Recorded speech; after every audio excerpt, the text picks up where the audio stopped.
Moi, je vais vous dire que je suis contre vous. Je ne veux pas votre vie. Si j'étais capable, je vous détruirais. Je ne vous aime pas. Donc, je vais continuer à rôder autour de vous pour vous faire du tort.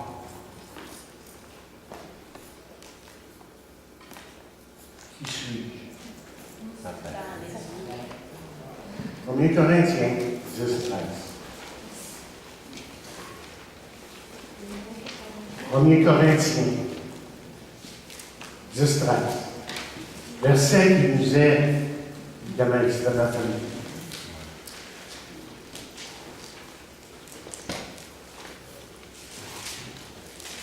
La parole de Dieu nous dit aucune tentation nous est survenue qui n'a été humaine. Et Dieu, qui est fidèle, ne permettra pas que vous soyez tentés au-delà de vos forces. Et avec la tentation, il préparera aussi le moyen d'en sortir, afin que vous puissiez la supporter. Prions Dieu. Dieu, encore une fois, notre Père, on veut vraiment te remercier de ta parole. Parce qu'aussi simple que puisse paraître cette parole, ta parole est la vérité. C'est pour ça que nous venons à toi pour que ta parole puisse encore une fois nous parler, nous transformer et nous faire comprendre les choses qui viennent de toi. Ces belles et grandes choses qui sont pour nous qui t'appartenons.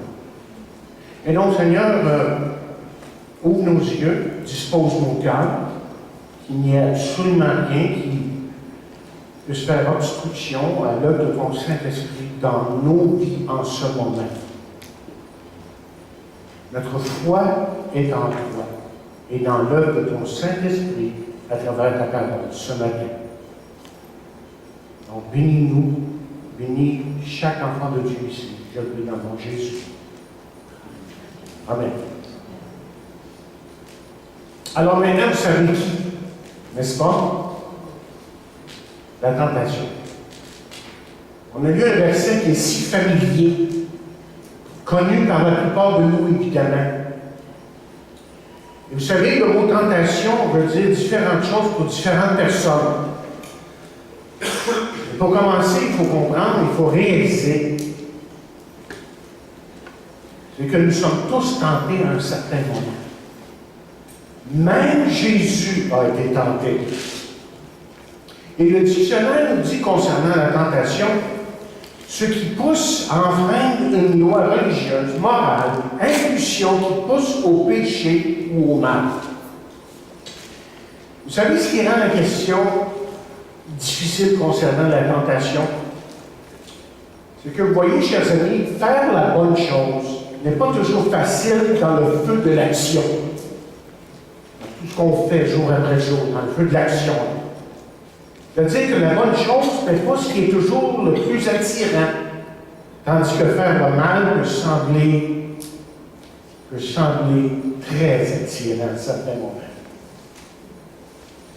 Tournez avec moi dans Romains 7e chapitre. Vous allez comprendre, si vous n'êtes pas familier avec ces paroles, vous devriez l'être. Mais dans Romains 7, verset 19, Romains 7, 19, il dit « Car je ne fais pas le bien que je veux, et je fais le mal que je ne veux pas. Et si je le fais, ce que je ne veux pas, ce n'est pas moi qui le fais, c'est le péché qui habite en moi. Je trouve donc en moi cette loi, quand je veux faire le bien, le mal est attaché à moi. Car je prends plaisir à la loi de Dieu, selon l'homme intérieur.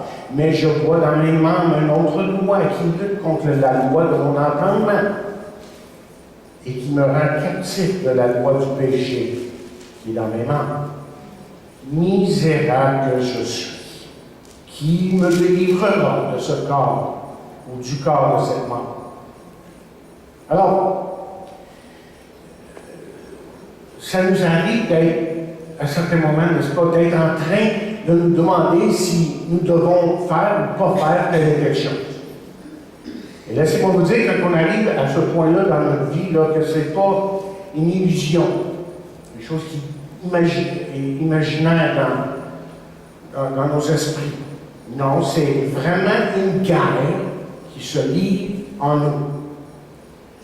Mais vous voyez, la racine du problème ou du conflit, comme nous avons vu dans le texte, c'est le péché. On est né dans le péché et notre tendance, c'est de faire ce que nous voulons. Notre séparation d'avec Dieu, autrement dit, lorsque nous naissons dans ce monde, fait en sorte que vous et moi, on n'a aucun pouvoir sur le péché. Et la seule solution pour l'homme aujourd'hui, c'est de se tourner vers Jésus. Et c'est pour ça que Jean 8e chapitre, verset 36, est si précieux. Si le Fils vous affranchit, vous serez réellement libre. Il faut se tourner vers Dieu. Regardons 4 choses sur la question de la tentation. Pourquoi est-ce que ça m'attire? D'abord. Deuxièmement, comment dire non? Troisièmement, que faire si je tombe? Et dernièrement, regardons les fausses conceptions qu'il peut y avoir concernant la tentation à certains moments. Alors, la première question est celle-ci. Pourquoi est-ce que ça m'attire? Pourquoi ai-je cette tendance à aller vers le mal? À faire ce que je sais n'est pas bien pour moi, pour ceux qui sont autour de moi? Mais écoutez, officiellement, commencez là. Lorsque vous acceptez Jésus-Christ dans votre vie, que vous avez vraiment fait confiance à Jésus-Christ comme Sauveur et Seigneur, votre vie change. Autrement dit, si je peux rajouter ceci, vous êtes mort au péché. Officiellement. Romains, si vous ne l'avez pas souligné dans vos livres, c'est juste le chapitre avant qu'on vient de lire, là. Dans Romains 6, verset 11. C'est clair, hein? Il dit, ainsi vous-même, regardez-vous comme morts au péché. Officiellement, nous pouvons nous regarder comme étant morts au péché. Qu'est-ce que ça veut dire? Bien, cela veut dire essentiellement que le péché n'a pas le pouvoir de vous faire quoi que ce soit, ou vous faire penser quoi que ce soit. Je ne sais pas si vous avez déjà vu un mort qui est sorti de son cercueil pour prendre un verre d'eau. Je pense que ça vous est jamais arrivé, à moins d'un miracle, évidemment. Mais non, lorsqu'une personne est morte, elle est morte. La foi, autrement dit, n'a plus de pouvoir sur lui parce qu'il est mort. Évidemment, le péché peut avoir son influence encore dans nos vies, mais il ne peut plus et il ne doit plus régner sur nous. Et ça, chers amis, c'est un privilège qui est donné seulement aux enfants de Dieu. Il n'y a pas personne d'autre qui a ce privilège. Il peut avoir le péché accès à nos vies, évidemment, parce qu'on vit encore dans ce monde, mais non pas avoir autorité sur nous. Grosse différence, OK? Il peut avoir accès, mais non pas avoir autorité sur nous. En d'autres mots, vous êtes libre et vous êtes libre et vous pouvez choisir de dire non.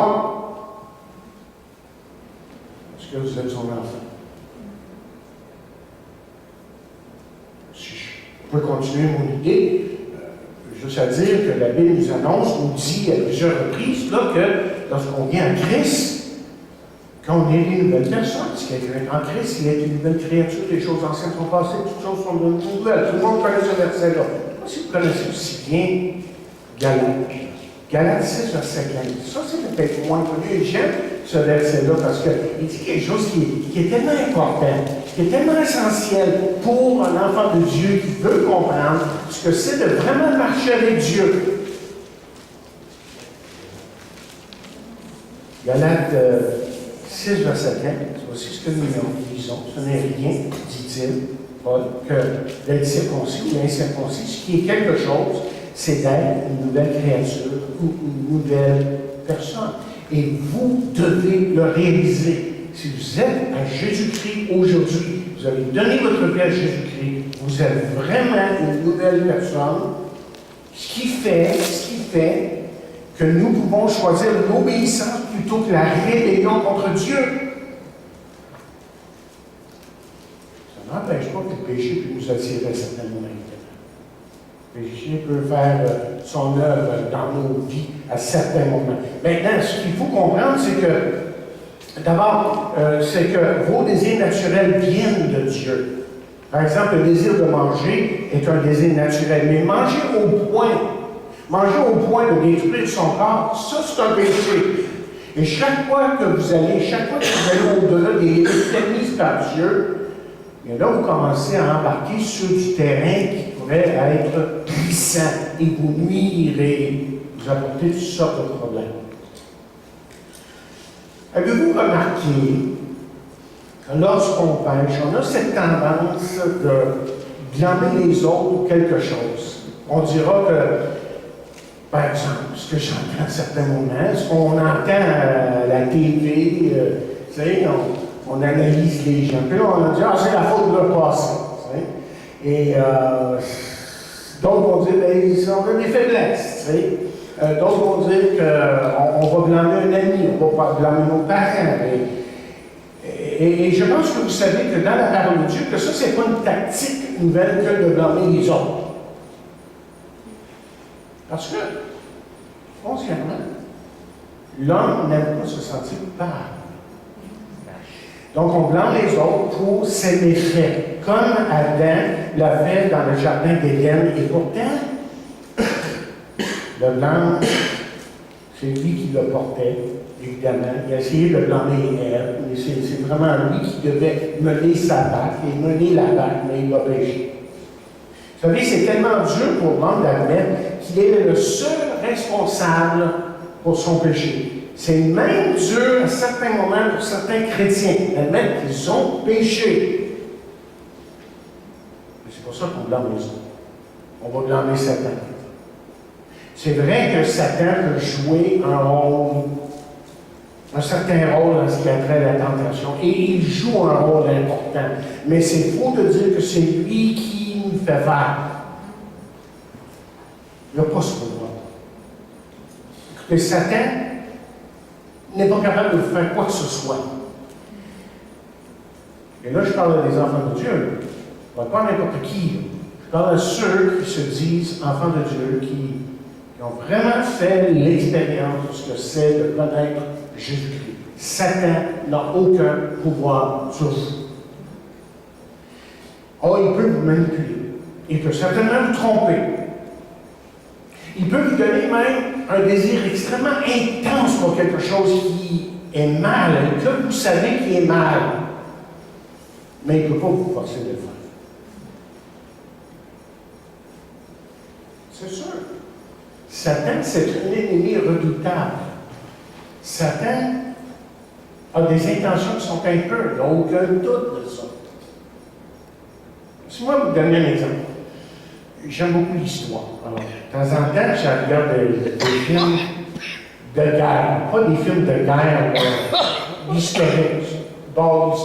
L'histoire. Et puis comment c'est là qu'on découvre jusqu'à quel point que l'homme peut être méchant. Il peut être méchant. Là, je fais regarder ce qui se passe aux États-Unis. Je dis, attends, méchanceté, ça peut aller plus loin que ça. Non, on voit la dépravation de l'homme. L'homme sans Dieu est perdu.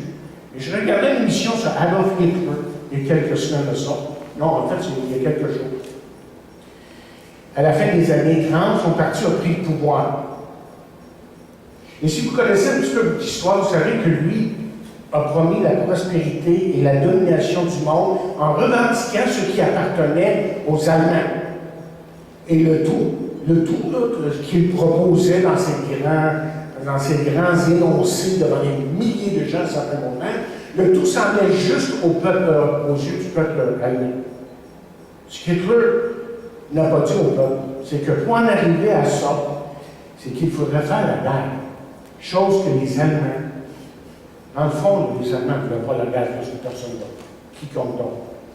Et rendu à un certain point, vous voyez, c'était trop tard. Le peuple allemand ne pouvait plus retourner en arrière. Il devait Il devait justement, selon le déroulement des événements et les mensonges déclarés, faire la guerre. Il faut se rappeler ce que Jésus a dit de Satan. Il est quoi? Bien, les textes, on les regardera une autre fois, les menteurs dès le commencement. Okay? Qu'il n'y a pas de vérité en lui. Okay? Et troisièmement, il est le père des menteurs. Il faut toujours se rappeler de ça. Que lui, là, il ne dit pas la vérité, mais pas du tout. Les politiciens sont peut-être pas mal menteurs, on sait. Je ne peux pas pointer personne, mais lui, là, il bat tout le monde. OK? Et dans le 1er Thessaloniciens, vous vous rappelez, quand on était dans Thessaloniciens, on va revenir sur Thessaloniciens bientôt, mais Paul nous montre que Satan est le tentateur et qu'il n'y a aucun doute que son influence est telle qu'il peut éloigner les hommes de Dieu. Il peut les éloigner, c'est les enfants de Dieu. Donc, c'est pour ça que Paul dit, regardez ce qu'il dit dans 1er Thessaloniciens 3:5. Il dit, ainsi dans mon impatience, j'envoyais m'informer de votre foi dans la crainte que le tentateur, dit-il, 1er Thessaloniciens 3:5, ne vous eusse tenté et que vous n'eussiez travaillé en vain, et que nous eussions, travaillé en vain. Il y avait vraiment une crainte de la part de Paul. Vous savez, parfois, j'entends des gens parler de Satan, là, comment ils vont prendre un peu de pied sur Satan, c'est ça. Je vais vous dire une affaire, Paul, il en avait peur. Il en avait peur de Satan. C'est pour ça que jour et nuit, il priait pour que Dieu intervienne, que Dieu protège son peuple. 1 Pierre 5:8 nous montre qu'il cherche toutes les occasions pour faire tomber les enfants de Dieu. C'est pour ça qu'on lit dans 1 Pierre 5:8.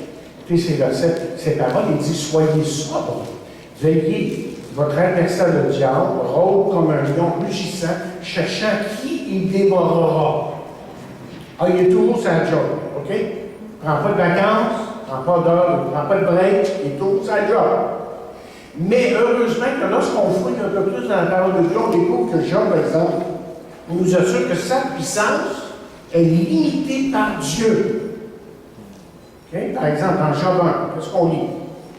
L'Éternel dit à Satan, voici tout ce qui lui appartient. En parlant de Job, évidemment, je te le livre. Seulement, ne porte pas la main sur lui. Il a limité sa puissance, son œuvre sur lui.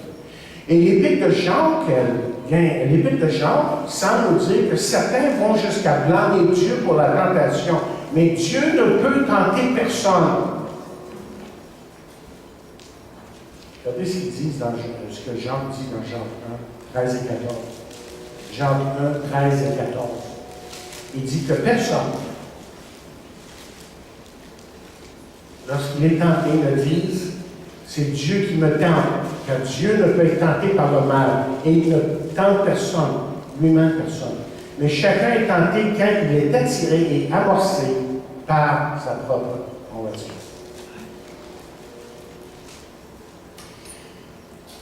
Écoutez, moi, ce que je veux vous dire, là, c'est que la seule façon de vraiment faire face à la tentation, c'est de réaliser que nous sommes les seuls responsables.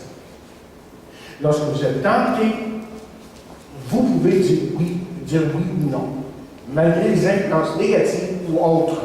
Avec l'aide de Dieu, vous pouvez faire un choix pour lui, pour Dieu, aujourd'hui. OK, mais la question est celle-ci. Comment est-ce qu'on dit non? Concrètement, comment est-ce qu'on peut dire non? Parce que ce que j'aime de la parole de Dieu, c'est que c'est terre à terre, c'est concret. Il y a des solutions. Entre autres, ce dont tu nous as apporté l'autre dimanche sur les âmes du chrétien. Excellent. C'est un chapitre qu'il faut étudier attentivement et bien comprendre. Mais il y a autre chose. Il y a autre chose qui vont nous aider ce matin. OK? Pensez ce matin à ces choses qui vous causent plus de problèmes. Ces choses dans votre vie qui vous font tomber. Et il y a peut-être juste vous qui le savez, ça. Je ne suis même pas intéressé à le savoir. Mais je vais prier pour vous. Dans votre esprit, vous savez que la puissance de Dieu peut vous libérer. Pourquoi? Parce que, d'abord, c'est écrit. Mais probablement que vous avez fait l'expérience de quelque chose de puissant de la part de Dieu à un moment donné. Et vous avez connu, vous avez vraiment fait l'expérience d'une libération qui venait littéralement de Dieu. Maintenant, prenez une de ces choses qui vous cause un problème et demandez-lui là, ce matin de vous en libérer. Il ne faut pas oublier que Jésus, il sait exactement ce que c'est d'être tenté.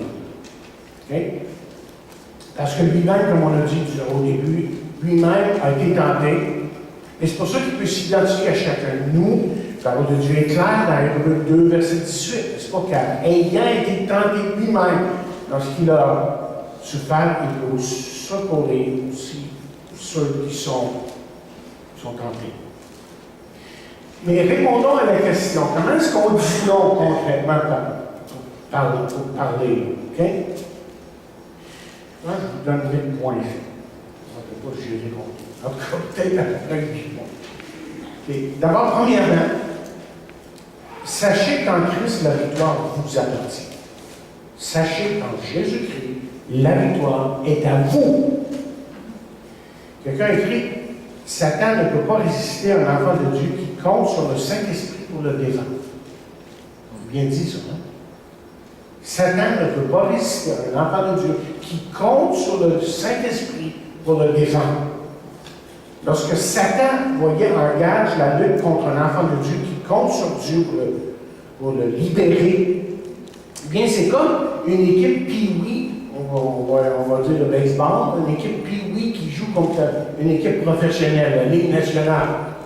Pas de compétition du tout. L'équipe Pee-Wee va perdre, ça c'est sûr. Et Satan est certain de perdre. Lorsque vous et moi, on compte sur Dieu pour nous libérer, Satan est déjà perdant en commençant. Autrement dit, quelle que soit la tentation que Satan vous donne, Jésus a déjà fait de vous son champion. Une des chansons que Jacques chante. Dans son concert, We Are the Champions. Et j'accorde ça, non. Il y a juste un champion.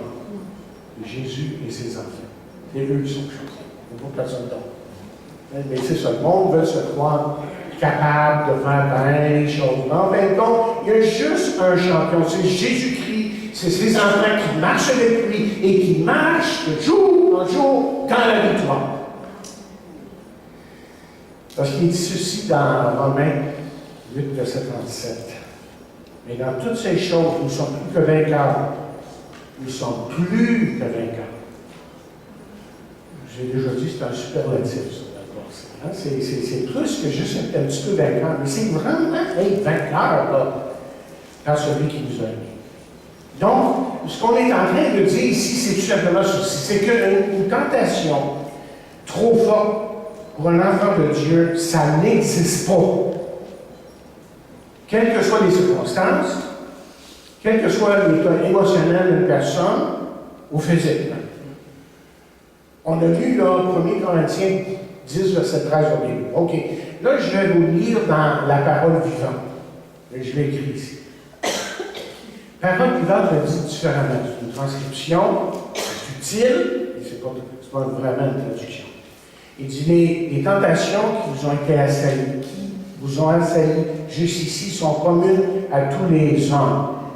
Aucune d'elles n'a dépassé les forces humaines. D'ailleurs, Dieu est fidèle. Il ne permettra pas non plus à l'avenir que l'épreuve dépasse vos forces au moment de la tentation. Il vous donnera la force d'y résister. Il prépare une issue pour que vous en sortiez vainqueur. C'est étendu un petit peu plus, mais ça dit vraiment ce que le texte veut nous dire. Même lorsque les choses, vous voyez, sont extrêmement difficiles pour vous. Okay? On a tous vécu ça à un moment donné.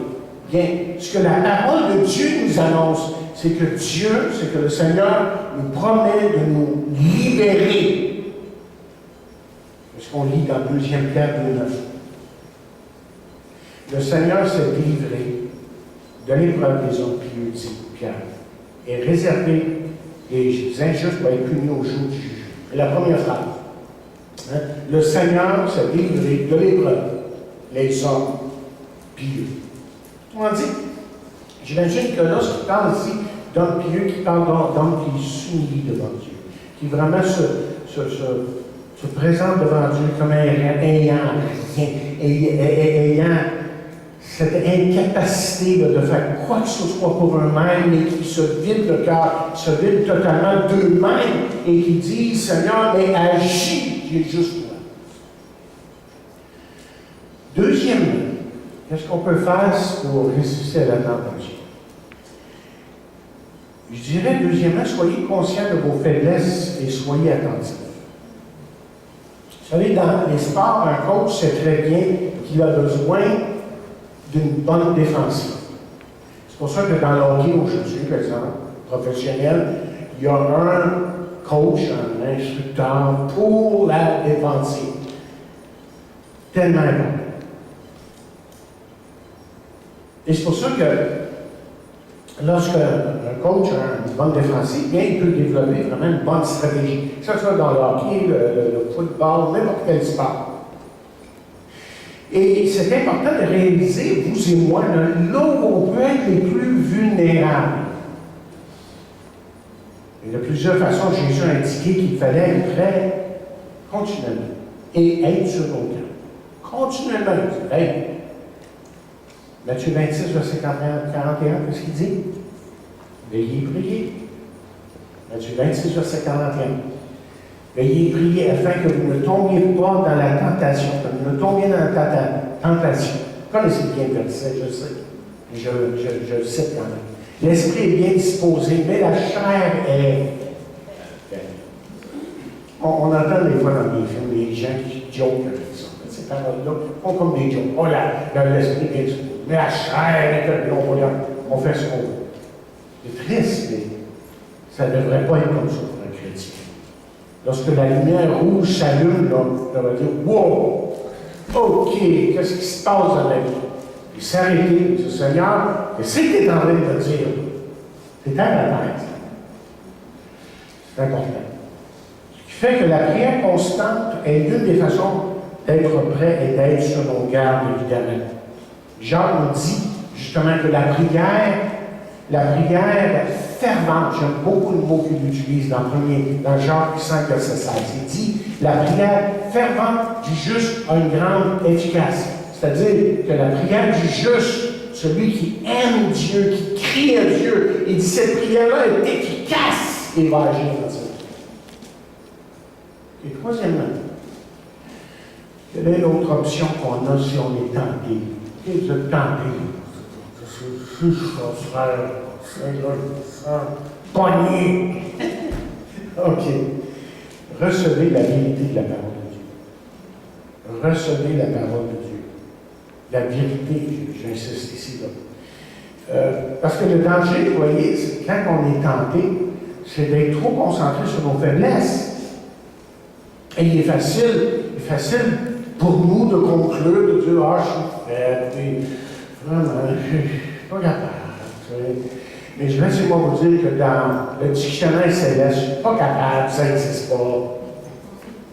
Dans le dictionnaire céleste, là, je ne suis pas capable, ça n'existe pas. Pas avec Dieu, en tout cas. Okay? Écoutez, vous êtes déjà pardonné. Et ce que Dieu veut que vous fassiez, c'est que vous alliez de l'avant dans la foi. Vous savez, la vie chrétienne commence par la foi. Dans la foi, c'est ça. Ça commence par la foi. OK? Faire confiance. Mais ça continue comme ça. C'est pas juste un élément du début, c'est un élément qui se continue jour après jour, après jour, après jour, après jour. C'est pour ça que Paul dit, dans Philippiens 3e chapitre, versets 13 et 14, il dit, frère, je ne pense pas d'avoir saisi. Mais je fais une chose, oubliant ce qui est en arrière et me portant vers ce qui est en avant, je cours vers le but pour remporter le prix de la vocation céleste de Dieu en Jésus-Christ. Vous pouvez dire juste ce verset. Mais lorsque Jésus a été tenté, je ne sais pas si vous avez remarqué, lorsque Jésus a été tenté, que Jésus ne s'est pas concentré sur la tentation, mais sur les Écritures. Il revient continuellement avec ça. Et votre attention, comment dire, doit se diriger vers la parole de Dieu, qui nous donne évidemment tout ce dont nous avons besoin pour livrer une bataille gagnante.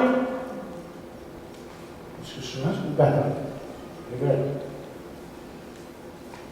Et c'est pour ça que c'est tellement important de lire chaque jour la parole de Dieu, de se nourrir. C'est aussi important de mémoriser la parole de Dieu. Et l'une des meilleures façons que moi je trouve pour mémoriser la parole de Dieu, et cette Bible-là n'est pas un exemple du tout, c'est souligner, c'est colorer ces versets. Et là, on vient qu'on les apprend vite. On vient qu'on sait où nos versets se trouvent. C'est tellement important de lire, de mémoriser, afin que lorsqu'on est tenté, que le Saint-Esprit lui-même qui agit dans nous, il est en train d'agir. Lui, là, il est aux aguets continuellement. Mais là, lui, ce qu'il fait, automatiquement, si on est dans la parole, si on est vraiment en lui, en train de marcher sincèrement, on est prêt à confesser, il est prêt à nous donner des versets, il nous bombarde avec les versets. Hey, tu te rappelles ce que j'ai dit là, ce que j'ai dit là? Et là, il nous bombarde de toutes sortes de promesses, de toutes sortes de bibliques. Ça, c'est le Saint-Esprit qui fait ça. Ça marche de pair sur la parole et le Saint-Esprit. Donc, quand on lit le psaume 119, un des versets que j'aime beaucoup, il y en a tellement dans ce chapitre-là, sur la parole, évidemment, il dit « Je sens ta parole dans mon cœur ».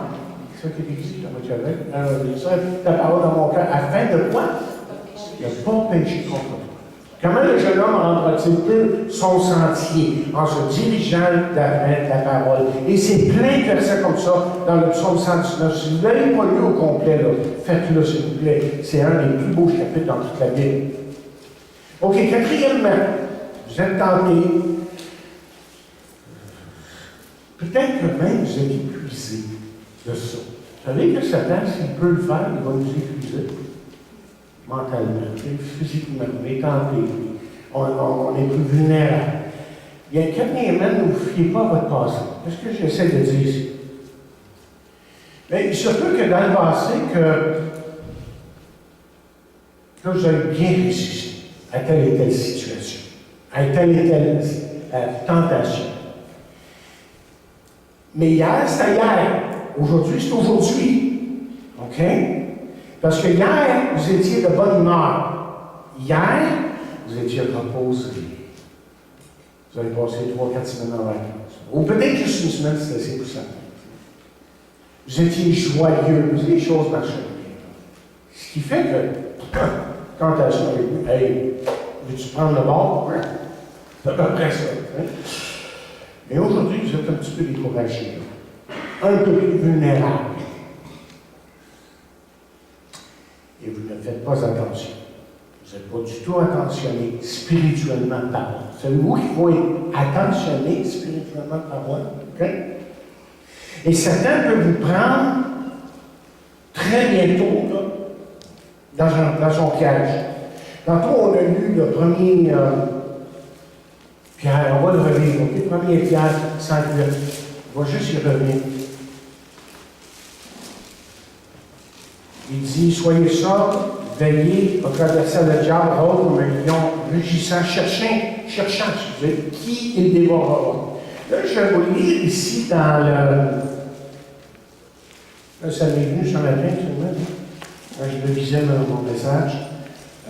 D'aller dans le parole vivante, puis là, je l'ai lu là, puis j'ai dit, ah, c'est bien dit, ça nous fait vraiment comprendre comment que Satan est stratégique. Il est très stratégique. Comprenez ce qu'on veut dire par une stratégie, là, puis là, il figure par tous les moyens pour hey, là, j'allais. OK. Qu'est-ce qu'il dit ici? Dans le parole vivante, il dit, ne vous laissez pas distraire. Hein? C'est intéressant de dire comme ça. Ne vous laissez pas distraire. Soyez vigilants. Votre adversaire, le diable, rôde autour de vous comme un lion rugissant. Il cherche quelqu'un qui se laissera dévorer. Oh! OK. Il cherche. puis il n'arrêtera pas. Donc, chaque fois que vous êtes tenté, ne vous fiez pas au passé. Ah, au passé, vous étiez victorieux, puis là, ça marchait dans votre affaire. Puis d'un coup, vous vous trouvez à plat ventre dans quelque chose qui vous écarte. Je m'excuse pour le terme. Littéralement. Ce qui fait que quand vous venez à lui, là, faites juste assemblant. Faites juste assemblant comme si c'était la première fois que vous veniez à lui. Seigneur, je te donne ma vie. Vous l'avez fait dans le passé, mais refaites-le. Simplement. Et il va répondre. Cinquièmement, évitez. Cinquième stratégie, si je peux l'appeler comme ça. Évitez les jusqu'où je peux aller. Évitez. OK? Mais jusqu'où je peux aller. Inévitablement, si vous commencez à penser comme ça, vous allez tomber. Il n'y a aucun doute. Et ça prend que très peu de choses, des fois, pour faire tomber un enfant de Dieu. On doit plutôt chercher à être de plus en plus comme lui. C'est ça, nous, notre but, là, dans tout ça. Et rappelez-vous ce que l'apôtre dit. Il a dit, ce n'est pas que j'ai déjà remporté le prix, que j'ai déjà atteint la perfection, mais je cours, Philippiens 3:12, mais je cours pour tâcher de le saisir, puisque moi aussi j'ai été saisi par Christ. Sixième point, OK, sixième stratégie, suivez-moi là, c'est très important. C'est du terre à terre que je donne ce matin. Pensez au futur, à votre avenir. Est-ce que vous vous demandez encore si c'est important de résister à la tentation?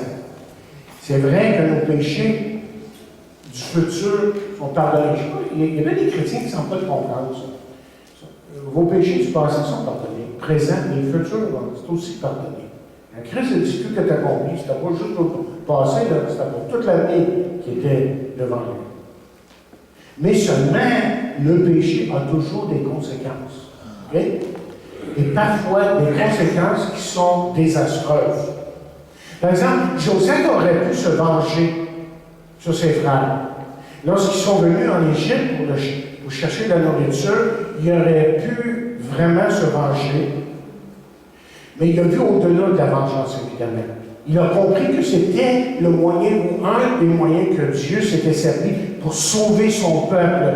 Et c'est pour ça que nous lisons dans Genèse 45e chapitre et le verset 5, ces belles paroles qui viennent d'un homme qui a vraiment expérimenté des moments très difficiles dans sa vie, mais qui a regardé vers Dieu et qui a compris ceci en fin de compte. Lorsqu'il dit au verset 5 de Genèse 45, il dit maintenant ne vous affligez pas et ne soyez pas fâchés de m'avoir vendu pour être conduit ici, car c'est pour vous sauver la vie que Dieu m'a envoyé devant vous. Lorsque vous êtes tenté de céder à la tentation, permettez à Dieu. Le verset qui vient à l'esprit, arrêtez, sachez que je suis Dieu. Permettez à Dieu, là, vous arrêtant sec dans vos pas, d'essayer de me comprendre les conséquences dans votre vie si vous agissez. Et les conséquences, c'est pas la chose. J'ai déjà dit dans un autre message à un moment donné, que lorsqu'on pêche, on affecte les autres. Pas juste nous, mais les autres. Septièmement, comprenez que Dieu utilise la tentation pour former votre caractère. Okay? Répondez à ces questions lorsque vous entreprenez quelque chose. Demandez-vous, si je sais, est-ce que je comprends bien les conséquences de ma désobéissance? Je la comprends bien. Est-ce que je suis prêt à payer le prix? Et si c'est le cas, est-ce que cette action ou parole aidera à accomplir le plan de Dieu dans ma vie? Et là, encore une fois, je reviens pour dire, je parle des enfants de Dieu ici. Ça a vraiment affaire avec les enfants de Dieu. Okay? Si votre réponse est non à ces questions, alors arrêtez-vous un instant et comprenez que Dieu veut vous donner comme sa perspective sur les choses qui vous arrivent, sur votre situation, pour que vous ne soyez pas à nouveau arnaqués. Vous savez, c'est quoi être arnaqué? Se faire avoir par votre raisonnement. Beaucoup de gens sont arnaqués par un faux raisonnement aussi, la parole de Dieu. Oui, Dieu utilise la tentation pour vous former. Dieu éprouve, mais Dieu ne tente personne vers le mal. C'est très important de comprendre ça. Et un jour, j'en parlerai en rapport avec Romains 9e chapitre. C'est très important de comprendre ça. Qui dit que Dieu a endurci le cœur de Pharaon. Ça veut dire ça. Dieu a pas conduit Pharaon à faire le mal. C'est ça qu'il veut dire. On va en parler de ça. 1er Pierre, 1er chapitre 6 à 7. Regardez ce qu'il dit. Il dit, c'est là qu'il fait votre joie, quoi que maintenant, plus qu'il le faut, vous soyez attristés pour un peu de temps par diverses épreuves. Afin que l'épreuve, et quand ça rapporte avec Dieu, ce que Dieu est en train de faire dans votre vie, le mot n'est pas tenté dans la Bible, le mot est éprouvé. Épreuve, ok? Afin que l'épreuve de votre foi, plus précieuse que l'or périssable, qui est cependant éprouvée par le feu, ait pour résultat la gloire et l'honneur de ce que Jésus-Christ apparaît. Pourquoi est-ce qu'il vous éprouve? Pourquoi est-ce qu'il permet que la tentation vienne dans votre vie à certains moments pour que lui soit glorifié? 8e et dernièrement, soyez redevables. Autrement dit, soyez redevables. Et ça me préoccupe beaucoup. Ça m'a toujours préoccupé beaucoup quand j'étais surintendant, puis je travaillais avec d'autres pasteurs et tout ça, et les problèmes qu'ils avaient, tout ça. Et je demandais souvent une redevabilité de la part de ces gens-là. Qu'est-ce qu'il y a quelqu'un dans votre vie qui peut venir et te poser n'importe quelle question à n'importe quel moment? Autrement dit, il est impossible de vivre la vie chrétienne seule. Ça, c'est un non-sens. C'est important d'avoir des amis chrétiens. Et c'est l'une des raisons pour l'Église existe, l'Église locale existe, malgré toutes ces imperfections. Pour qu'on puisse développer justement des relations qui peuvent nous aider dans notre marche avec Dieu. Et béni est celui qui peut trouver une Église locale qui est pleine d'amour, une Église locale où on sait pardonner, une Église locale qui est vivante pour Dieu. Amen. Il y a toutes sortes de moyens pour développer des amitiés avec d'autres chrétiens. Ce qui est important, c'est de ne pas négliger ce que Dieu nous donne. C'est pour ça qu'Hébreux 10 nous dit ceci, 23-25. Hébreux 10, 23-25 nous dit « Retenons fermement la profession de notre espérance, car celui qui a fait la promesse est fidèle. Veillons les uns sur les autres. Veillons les uns sur les autres pour nous exciter à la charité et aux bonnes œuvres. N'abandonnons pas notre assemblée comme c'est la coutume de quelques-uns, mais exhortons-nous réciproquement. Et cela d'autant plus que vous voyez s'approcher le jour. OK. Troisièmement, et les deux prochains points sont courts. Qu'est-ce que je fais si je tombe? Qu'est-ce que je dois faire si je tombe? Je dirais tout simplement ceci. Il est merveilleux de connaître la grâce de Dieu. Il est merveilleux de connaître la grâce de Dieu. Vous avez tout gâché. Restez pas dans le creux de la culpabilité. Il n'y a rien de pire que ça. Paul a écrit, je ne fais pas le bien que je veux, je fais le mal que je ne veux pas, misérable que je suis, qui me délivrera du corps de cette mort. Et justement, il y a un grand prédicateur qui disait ces paroles-là au roi Louis XIV, c'est ça. Et le roi l'a arrêté. Il dit, ah, ces deux hommes-là, je les connais bien. Je veux puis je veux pas. Je veux puis je veux pas. Tu sais, il dit, je les connais bien. Le moment même que vous réalisez, autrement dit, que vous avez mal agi, que vous avez péché, appelons les choses comme elles doivent s'appeler. Vous avez péché et vous le savez dans votre cœur. Confessez-le. Repentez-vous. Premier Jean nous montre que la grâce de Dieu n'a pas de limite quand il dit si nous confessons nos péchés, il est fidèle et juste pour nous les pardonner et pour nous purifier de toute iniquité. Ça ne veut pas dire que vous n'allez pas subir les conséquences. On est parlé, non? Les conséquences vont suivre peut-être quand même. Mais la parole de Dieu nous donne une autre belle promesse. Elle dit, nous savons du reste que toutes, pas juste les bonnes choses, mais même les mauvaises choses dans notre vie. Celle-là, ce n'est pas pour encourager quelqu'un à marcher dans le péché. C'est pas ça que je suis en train de dire. Mais même ce qui peut être un négatif dans nos vies, c'est toutes choses qu'on fait au bien de ceux qui aiment Dieu, ceux qui sont appelés selon son dessein. Quelles sont les fausses conceptions? Il y a plusieurs fausses conceptions concernant la tentation. Une des premières, la première que je donnerais, c'est ceci. Être tenté, c'est la même chose que pécher. Hein? Absolument pas parce que j'ai déjà été tenté. OK, ça c'est simple. Il nous vient à l'esprit une mauvaise pensée, penser un peu, ou à cause de cela. Et à cause de cela, vous vous sentez coupable. C'est pas mauvais de se sentir coupable, un petit peu, tu sais, de se remettre à l'ombre avec Dieu. Mais ça peut arriver à n'importe quel chrétien, même les plus consacrés, on lit l'histoire des trois de grands hommes de Dieu, puis on voit qu'ils ont été tentés, puis ils ont dû littéralement apprendre à crier à Dieu, parce que trop souvent, ces grands hommes de Dieu-là peuvent commencer à compter sur leur habilité d'être ci et ça, prédicateur ou autre, enseignant. Non, la solution est donnée par Paul dans Corinthiens 10:5, lorsqu'il dit « Nous renversons les raisonnements et toute hauteur qui s'élève contre la connaissance de Dieu, et nous emmenons toute pensée captive à l'obéissance de Christ. Christ est notre victoire. » Deuxièmement, les chrétiens spirituels ne sont jamais tentés. Vous l'avez entendu celle-là, hein? Il n'y a rien de moins vrai que ça que je viens de vous dire. Aussi longtemps qu'on sera dans ce corps terrestre, on va être tenté. Et on remarque souvent, pas si vous l'avez expérimenté. Moi, je vais vous dire quelque chose. Quand tu veux t'approcher du Seigneur, tu es tenté. Là, tu t'es un coup de moyen, non? Dans misère à prier, comme ça, je veux bien être spirituel, mais non, pourquoi ça arrive, ça? Écoutez, c'est sûr que ça peut arriver. On arrive, je pense, c'est normal, on peut arriver à être moins tenté. La tentation va toujours être une possibilité. Ça va toujours être une possibilité pour quiconque est sur cette terre. Quand on va être au ciel, ça va être un autre affaire. Il n'y aura plus de tentation, le péché ne sera même pas présent.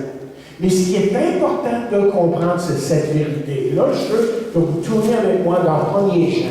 C'est tellement important de comprendre 1er Jean 3, 9. Et ici, là, on laisse personne, on ne donne aucun échappatoire à personne ici, à quiconque. Parce que dans 1er Jean, 3e chapitre, verset 9, voici ce que nous lisons. Quiconque est né de Dieu ne pratique pas le péché. C'est important, ça, de comprendre. Quiconque est né de Dieu ne pratique pas dans le péché, parce que la semence de Dieu demeure en lui, et il ne peut pécher parce qu'il est né de Dieu. Parce qu'il y a toute une école. Il y a toute une école. Free grace, ça s'appelle en anglais. Ou, ouais, t'as accepté le Seigneur? Ah, c'est correct. Tu vis de travail, tu n'as jamais vécu pour lui. Ah, oui, t'as accepté le Seigneur. C'est correct. Il ne faut pas rien que John MacArthur a écrit son livre, l'Évangile de Jésus-Christ, en réponse à cette théologie-là qui disait c'est pas grave, là, tu peux vivre. D'abord, tu as accepté le Seigneur. Tu peux même être un athée. Tu peux être un athée. Mais tu as accepté le Seigneur un jour, tu es sauvé. Vous pensez que ça n'existe pas cette façon de penser-là pour vous dire c'est plus répandu que vous pensez. Ouais. C'est pour ça que John MacArthur, comme j'ai dit, a écrit son livre, l'Évangile selon Jésus. Je pense que c'est ça le titre complet. Troisièmement, vous pouvez toujours fuir la tentation. C'est vrai que vous pouvez souvent fuir la tentation en évitant certaines personnes, certaines places. C'est peut-être vrai à certains moments, mais pas toujours. Okay? Malheureusement, certains sont toujours en train de fuir, ce qui fait qu'ils n'ont jamais fait face à leurs problèmes, probablement. Et on préfère, par exemple, changer d'église ou lieu de travail plutôt que de faire face à la situation. Et parfois, la seule solution, c'est de fuir, mais à d'autres moments, véritablement, c'est mieux de faire face à notre musique, si vous voulez, et de régler son problème une fois pour toutes. C'est pourquoi qu'il faut demander à Dieu de nous donner vraiment ce dont on a besoin pour avoir la force de confesser nos péchés, afin qu'il soit glorifié en nous. Premier Pierre. Okay? Je sais que je vous donne beaucoup de versets sur la Bible, mais c'était dans mes intentions. J'ai aucune excuse à ça. Offrez. Je veux que la parole parle par elle. 1 Pierre 5, versets 6 et 7. Regardez là. Regardez ce qui est dit en fin de compte. Il dit, humiliez-vous donc là, sous la puissante main de Dieu, afin qu'il vous élève au temps convenable, et déchargez-vous sur lui de tous vos soucis, car lui-même prend son rôle. Vous vous rappelez ce que Jésus a dit, un des plus beaux versets dans toute la Bible, qui s'applique à tous ceux qui s'approchent de lui. Il dit, donnez à moi, vous tous qui êtes fatigués et chargés, je vous donnerai du repos. Ce matin, en conclusion, laissez-moi vous demander, est-ce que vous vivez sous le poids de la culpabilité continuellement? Êtes-vous tenté de prendre la bonne décision que vous voulez? Hein? Est-ce que vous êtes découragé parce que vous avez manqué votre coup? On a tous manqué de coup à un moment donné. On a tous regretté des choses. Amèrement.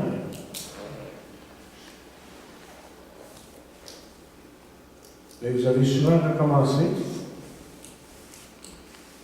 Et là, vous voyez désespéré que tu veux. Vous savez, il n'y a rien de plus triste que de voir un chrétien qui n'apprend pas et qui refuse d'apprendre plutôt de ses erreurs passées. Et c'est certainement le désir de Dieu de nous enseigner ses voies afin qu'on devienne victorieux sur une base régulière. Jour en jour, qu'on marche dans la victoire, que ce ne soit pas juste le dimanche lorsqu'on lève les mains et chanter un beau cantique. Ah là, je suis en victoire. Non, non. Lundi, mardi, mercredi, jeudi, vendredi et le reste. Okay? Là, tu peux marcher aussi dans la victoire. Donc, cessez de regarder vos membres, votre passé. Permettez à Dieu ce matin de vous témoigner son amour et sa puissance afin que vous soyez l'homme, la femme qu'il veut que vous soyez. Que Dieu nous aide à être ainsi.